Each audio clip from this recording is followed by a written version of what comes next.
Manual for Army Cooks. Methods of cooking.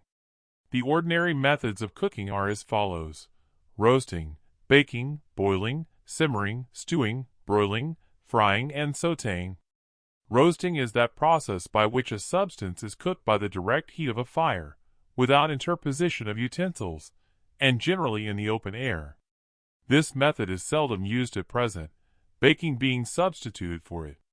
Hints on roasting meat. In roasting beef, allow to 50 pounds for hours. If pieces are cut in chunks of about 7 to 10 pounds each, remove bones from large roasts. Dredge both sides with flour, salt, and pepper. On each piece place a piece of fat suet, bacon, or pork. Pour over hot meat broth or water, boiling is best, to moisten and set the juices, and basting is not required. Turn the meat, and when about half done, add onions and broth to make enough gravy, and an hour before it is done put in the pared potatoes with the meat and gravy to bake brown. Keep oven closed until ready to serve. To roast mutton, it requires to the 50 pounds 3 hours. To roast veal, it requires to the 50 pounds 4 1/2 to 5 hours. To roast pork, it requires to the 50 pounds 4 1/2 to 5 hours. Allow meat broth sufficient to make gravy for the command. Season to taste, remembering that to season correctly is 1/2 of good cooking. Baking is that process by which a substance is cooked by heat in an oven. The temperature for baking most articles is about 400 degrees Fahrenheit. This, of all cooking, requires great care and constant attention to detail. The action of the weather, exposure, locality, and fuel are hardly ever the same. Thus, it will be seen that allowance must be made for these changes. Nothing is gained by the slightest haste. Full time must be allowed, and, with attention, you may be sure of the most excellent results at all times. An easy method to test the heat of an oven. If the hod and naked arm can be held in the oven for 15 seconds, the temperature is about right. If this cannot be done without distress, the oven is too hot. If the exposed part can be held comfortably in the oven for a greater length of time, it is too cold. This method allows the cook to determine approximately the proper degree of heat. Experience will enable him to arrive at it precisely. Boiling is the most abused method of cooking. Rapid boiling should be avoided. Additional heat is not generated by furious boiling, and much of the aroma of a substance escapes when steam is rapidly generated. To boil properly, the fire should be clear, and after the boiling has commenced, the vessel so separated from the heat by the interposition of stove covers, or so far removed from the fire that the liquid shall have only a regular and very gentle movement, with slow steam generation and consequent slow evaporation. In boiling at least 2 articles of the army ration, beans and peas, it is desirable to use soft water. Hard water, if hardness depends upon the presence of carbonate of lime, can be rendered soft by boiling it an hour and then allowing it to cool, when most of the lime will be precipitated. For cooking beans and peas, the water thus treated can be used at once, after carefully decanting it. But if it is to be used for drinking or for making coffee or tea, it should, after decanting, be agitated in the air in order to aerate it. The boiling point of water is raised 3 or 4 degrees by the ordinary proportion of salt recommended for cooking vegetables. Hint on boiling meats and vegetables. Boiled fresh meats and vegetables should be put on in boiling water, which sets and retains the juices, and boiled slowly. They should be salted and seasoned while cooking. Cold water should be used when putting on salt meats and meats for soups, stews, corned meats, etc. Ham, bacon, and pork should be boiled from 15 to 20 minutes per pound, mutton about 15 minutes per pound, and beef until the bones are free or a fork will pierce easily.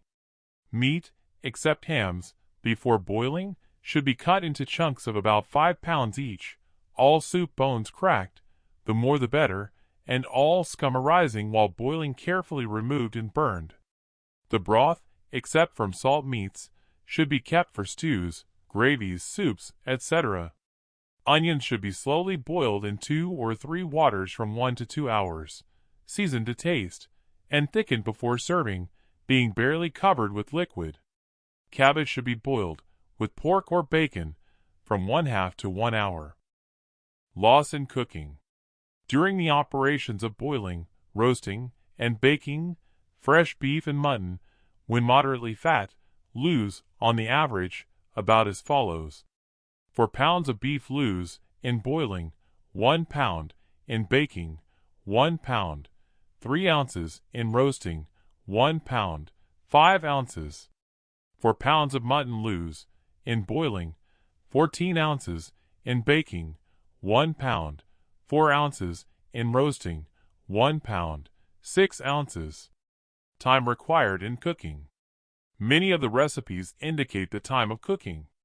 The following is a fair average, when specific directions are not given in the recipe. Roasting. 10 pounds of beef about 2 1/2 hours. 10 pounds of mutton about 2 1/2 hours. Boiling. 10 pounds of beef about 2 1/2 hours, after the water boils. 10 pounds of mutton about 2 1/2 hours, after the water boils. 10 pounds of ham about 4 hours, after the water boils. Baking. About 20 minutes to the pound. Simmering is to boil slowly, i.e., to have the liquid so far removed from the direct heat of the fire as to keep it up to the slow boiling point. To simmer is in most cases to boil properly.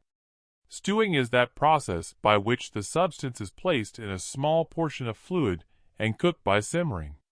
Broiling is that process by which the substance is acted upon by the direct heat of the fire, with only the interposition of a gridiron or some similar apparatus. In broiling, the fire should be clear, bright, and free from smoke. It is better to broil before a fire than over it. By the former process the juices of the meat can be caught in a dripping pan, and used, while in the latter manner they are lost in the fire, and tend to give a smoky flavor by their ignition. In broiling, the article should be turned frequently, so as to have it cooked evenly. Frying is practically boiling in fat, and is considered the least wholesome of all kinds of cooking. Fat, lard, etc., raised to 400 degrees FHR, is sufficiently hot for frying purposes. A substance fried at this temperature cannot absorb fat, since the moment it is dropped into the fat the great heat closes its pores. If, however, the fat is not hot enough, or if it is chilled by dropping too much in it at a time, the substance will absorb it, and be injured in lightness and flavor. When cooked, food should be taken from the lard or fat, and allowed to drain a few moments in a sieve or colander. To test hot fat, if little jets of smoke issue from the top of it, the fat is hot enough for frying. Frying meats, vegetables, etc. There are 2 methods of frying, one with very little fat in the pan, the other with enough to boil. Chops or fat meats are best prepared by putting them in the pan when it is very hot, with just enough fat to prevent them from sticking when first put in. They should be cooked quickly, and turned frequently by use of a turnover. Forks should never be used in turning or trying meats, as each stab means a loss of the juices. They should not be salted when cooking, as salt releases the juices. They should be seasoned before serving and served hot and quickly. Meats prepared in the foregoing manner are equal to broiled. If the other method is followed, a deeper vessel and plenty of fat should be used, the fat heated until it bubbles and boils, and then the meats, chips, potatoes, donuts, or whatever the article is, dropped in and cooked until brown and well done. Meats should first be rolled in dry crumbs, cracker dust, cornmeal, or flour. Articles cooked this way should be turned over once, and when done set in a strainer to drip or dry. If donuts, dipped in powdered sugar. If potatoes or meats, seasoned and served very hot. Steak for frying, if tough, can be made tender by pounding to match the fiber and rolling in flour before frying. When frying, meats should be covered. Sautéing is that process by which a substance is cooked in a frying pan or skillet with just sufficient fat to cover the bottom of the pan. The fat must be frying hot before the substance is put in it. Seasoning. As salt and pepper are always at hand for use on the table, they should be used sparingly in the kitchen. It is much easier to add these articles to the prepared food than to eliminate them from it. The seasonings given in the recipes are suggestive and not arbitrary. They can be varied to suit individual taste or convenience. Mixing. Preciseness in the preparation of ingredients is an important element of success in cooking. Accurate measuring is the habit of the careful and industrious cook. Guessing at proportions is the practice of the indifferent and lazy cook. After the ingredients have been carefully determined, they should be incorporated as laid down in the recipe. Failure to make a good dish when ingredients have been carefully prepared is often due to the fact that they have not been mixed properly. In many cases, recipes for cooking are printed upon the packages containing food, such as cornstarch, chocolate, gelatin, condensed milk, hominy, macaroni, yeast powders, etc. In such cases, these printed recipes should be followed instead of those printed in the books or handed down by old housekeepers, since manufacturers know the strength and quality of their special productions, and are better capable of giving instructions than those who have experimented only with the general products.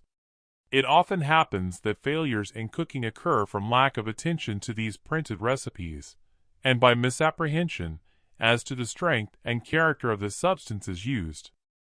To clean utensils. New utensils should be cleaned before they are used. A new iron pot should have a handful of sweet hay or grass boiled in it, then be scrubbed with sand and soap. Afterwards, clean water should be boiled in it for about half an hour. A new tin should be filled with boiling water, in which has been dissolved a spoonful of soda, and placed over the fire to simmer. Afterwards, it should be scoured with soap and rinsed with hot water. The soda renders soluble the resin used in soldering. Tins can be kept clean by rubbing them gently with sifted wood ashes. After being thoroughly washed in very hot soap suds and wiped dry, tin vessels should be set on the top of the stove for a few moments and then vigorously scoured for a few minutes, with dry flour rubbed on, with a wad of newspaper crumpled and softened. In this way, tinware may be kept free from rust and almost as bright and glistening as silver, care being taken that it is never put away damp, and that it is kept in a dry place. A coffee or spice mill can be cleansed by grinding a handful of raw rice in it. The particles of spice, pepper, or coffee will not adhere after the rice is ground through the mill. A copper stew pan or vessel can be cleaned with fine sand and salt, half the quantity of salt to that of sand. Rub it thoroughly with a hand or a brush. If there are many stains, an old lemon or vinegar may be used to remove them. In washing any greasy utensil, it is best, if possible, to use the hand instead of flannel or rags, as they retain the grease, and so keep putting it on again, instead of scrubbing it off. All utensils after being used should be at once filled with hot water, and set over the fire to scald thoroughly, and before being set away should be cleaned and dried. Grease remaining in a vessel will make it rancid, and moisture will rust it. Before being used for cooking purposes, all utensils should be thoroughly clean. All utensils should, if possible, be exposed to the sun daily. The practice of keeping them in cupboards until absolutely needed for use should be discouraged. Knives and forks, unless plated, should be cleaned with brick and flannel. If rusty, rub with a fresh-cut potato dipped in ashes. Plate or plated articles can usually be kept clean and bright by washing them with soap and boiling water, and rubbing dry while hot with soft cloths. In case of bone, ivory, or wooden handles, care must be taken that they shall never be placed in hot water, which will crack the bone or dissolve the cement which joins them. Tables of approximate weights and measures. 3 teaspoonfuls equal 1 tablespoonful. 4 tablespoonfuls equal 1 wineglass. 2 wineglasses equal 1 gill. 2 gills equal 1 tumbler or cup. 2 cupfuls equal 1 pint. 1 quart sifted flour equal 1 pound.